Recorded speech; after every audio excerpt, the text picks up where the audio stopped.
Bismillahirrahmanirrahim, walhamdulillahi rabbil alamin, wa sallallahu wa sallama ala nabiyyina Muhammadin wa ala alihi wa sahbihi ajma'in, amma ba'd.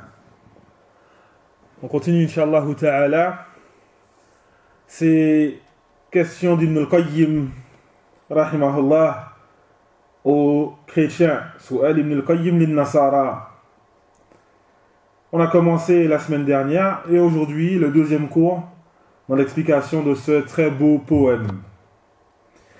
Ibn al-Qayyim rahimahullah, il dit أعباد المسيح لنا سؤال نريد جوابه ممن وعاه إذا مات الإله بصنع قوم أماتوه فما هذا الإله.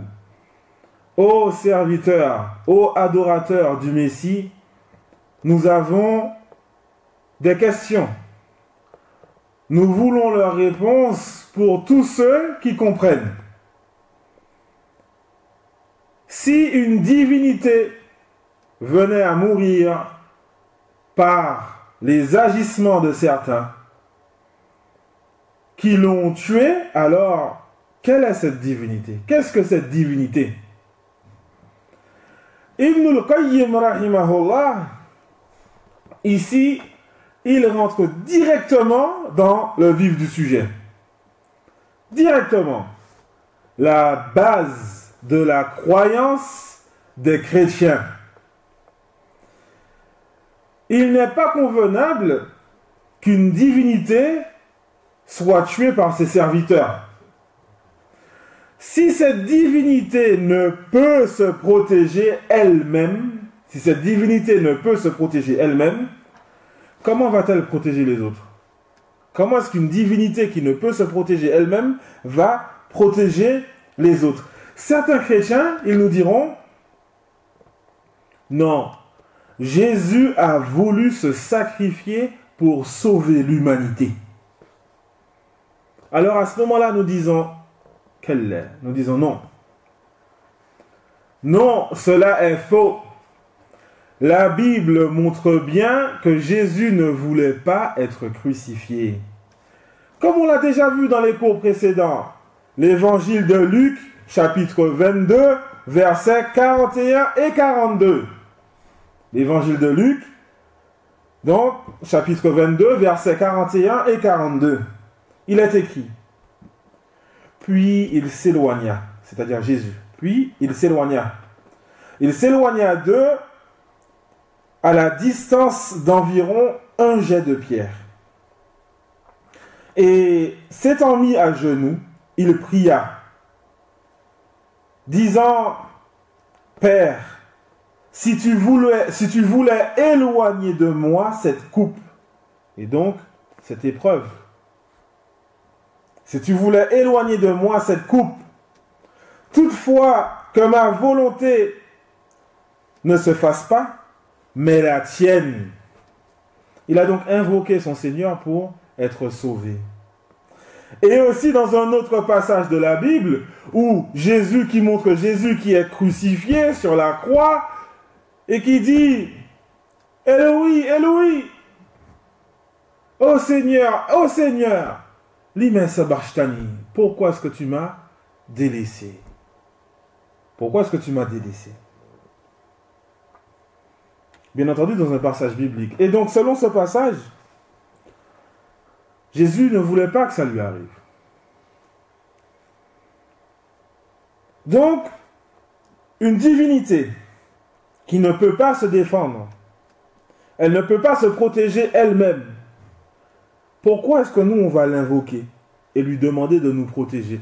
Aujourd'hui, c'est surprenant quand même de trouver des chrétiens qui vont invoquer: oh Seigneur Jésus-Christ, oh protège-nous, oh. Tu dis, mais subhanallah, il n'a pas réussi à se protéger lui-même. Lui-même, il n'a pas réussi à se protéger. Comment tu veux qu'il protège? Comment tu veux qu'il fasse quelque chose pour toi? Et donc nous disons aux chrétiens, si votre divinité a été tuée, cela est une preuve que votre divinité ne mérite pas l'adoration. Si vous affirmez effectivement dans votre croyance que Jésus a été tué, cela est une preuve que Jésus ne mérite pas l'adoration. Et c'est pour ça qu'il le dit, Ibn al-Qayyim, dans ce vers de ce poème, il dit « Idha mata al-ilahu bi sun'i qawmin, amatuhu fama hadha al-ilahu » Si une divinité venait à mourir par les agissements de certains qui l'ont tué, alors qu'est-ce que cette divinité? Qu'est-ce que cette divinité qui meurt par les agissements de certains? C'est quoi cette divinité? Allah tabaraka wa ta'ala dans le Coran, il nous montre que la faiblesse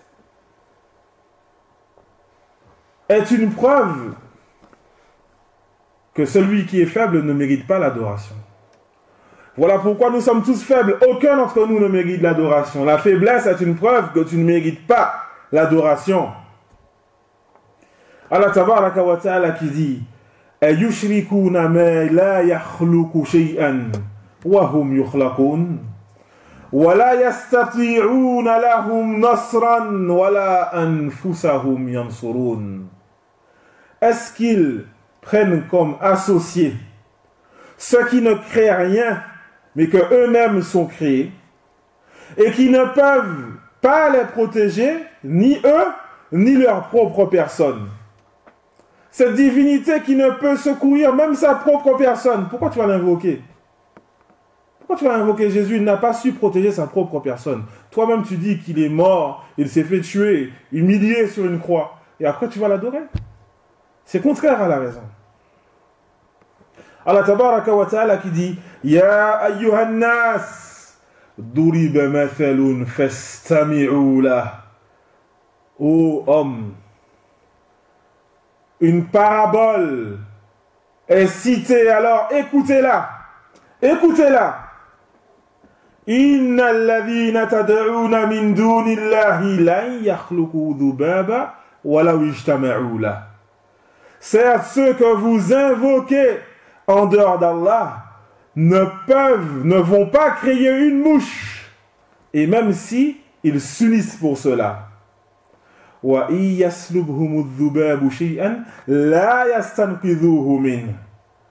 Et si la mouche leur prend quelque chose, si la mouche vient sur cette divinité que tu adores, et que la mouche lui prend quelque chose, il ne peut pas récupérer. Il ne peut pas le récupérer. Ensuite, Allah tabaraka wa ta'ala qui dit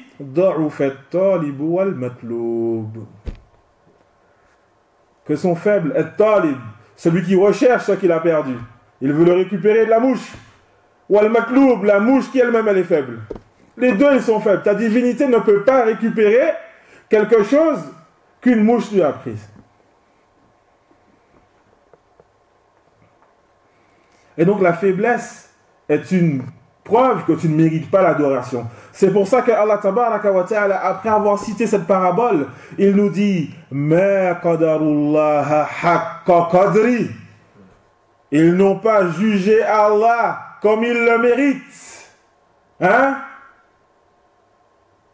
Inna Allah laqawiyyun aziz. Certes, Allah est fort et puissant. Allah est fort et puissant. Des créatures, tu penses qu'elles viennent, elles mettent Allah sur une croix comme ça? L'humilier, le clouer. Qu'est-ce que c'est que ça? Une divinité qui se fait tuer. Ils affirment que leur divinité est morte. Et ensuite, ils vont l'adorer. Oh Jésus, protège-nous. Comment il va faire pour te protéger? Lui-même, il n'a pas pu se protéger. Et donc, voilà la première question qu'Ibn al-Qayyim, rahimahullah, il a posée aux chrétiens. Pour leur montrer le caractère erroné de leur croyance.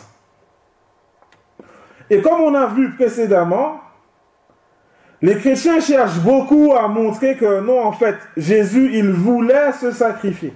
Il s'est donné, il voulait se sacrifier. Ils n'ont pas fait, en fait, ils n'ont pas été plus forts que lui. Non, c'est lui qui s'est donné à ses serviteurs pour sauver l'humanité. Alors Ibn al-Qayyim, rahimahullah, en dessous de cette question, il met une autre question.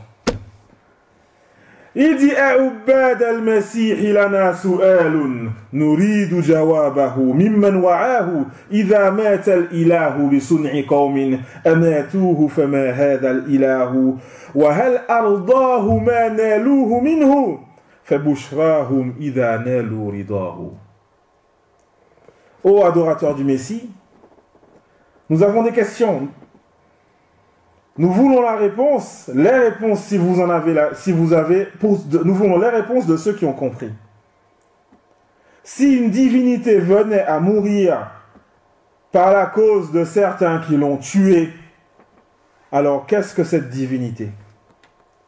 Et est-ce que celui-ci, donc cette divinité, est-ce qu'il est satisfait de ce qu'ils lui ont fait? Est-ce qu'il est satisfait de ce qu'ils lui ont fait? Si oui, eh bien c'est une bonne nouvelle pour eux, parce qu'ils ont atteint sa satisfaction. S'il est satisfait, si Jésus est satisfait, s'il s'est donné, s'il est satisfait, donc c'est une bonne nouvelle en fait. C'est une bonne nouvelle. Ici, Ibn al-Qayyim rahimahullah, il nous montre un point. Si selon vous, Jésus a voulu cela, et qu'il est donc satisfait, pourquoi vous allez blâmer les Juifs? Pourquoi vous blâmez les Juifs d'avoir tué Jésus, alors que, en fait, lui-même est satisfait de ce qu'ils ont fait? C'est ce qu'il voulait. Alors pourquoi vous les blâmez? Et pourquoi est-ce que vous allez aussi blâmer Judas d'avoir trahi Jésus, alors que c'est ce qu'il voulait?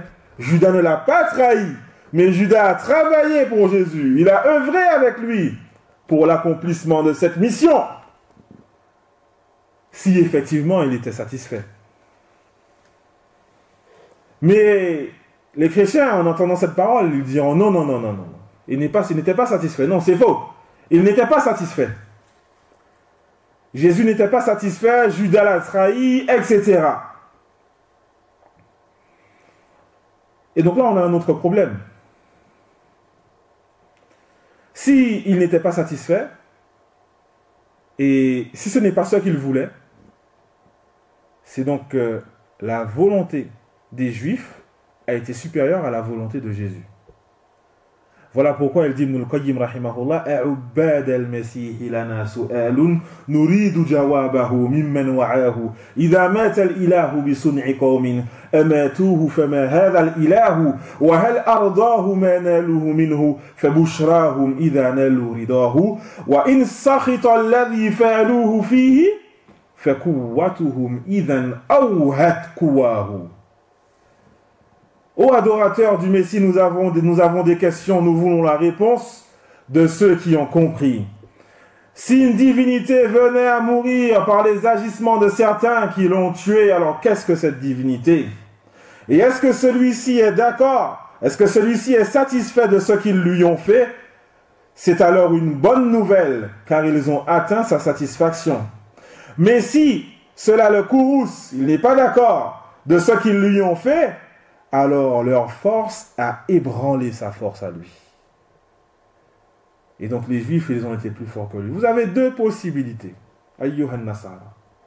C'est soit Jésus, il était satisfait. Et donc arrêtez de blâmer les Juifs.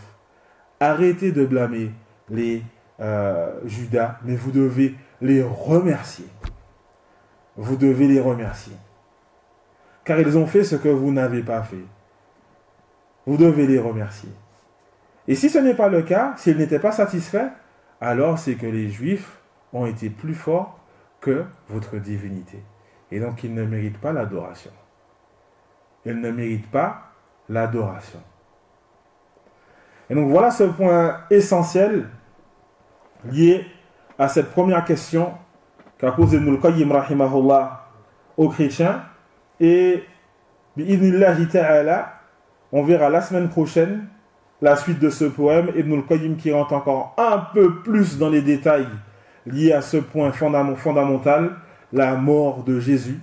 Il va rentrer encore un peu plus dans les détails et montrer un peu toutes les contradictions qu'il y a dans ce sujet, tout ce qui est contraire à la raison en fait. Il montre que cette croyance est contraire à la raison, contraire même à la logique, que ce n'est pas normal que vous adoriez Jésus alors que vous savez qu'il a été tué. Vous dites qu'il a été tué. Selon vous, il a été tué. Et donc, si c'est le cas, il ne peut pas vous protéger. Pourquoi tu vas l'invoquer? Il est faible, comme toi. Et donc, pourquoi est-ce que tu vas l'invoquer?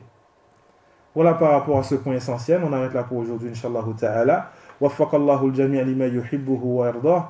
وصلى الله وسلم على نبينا محمد وعلى آله وصحبه أجمعين وجزاكم الله خيرا.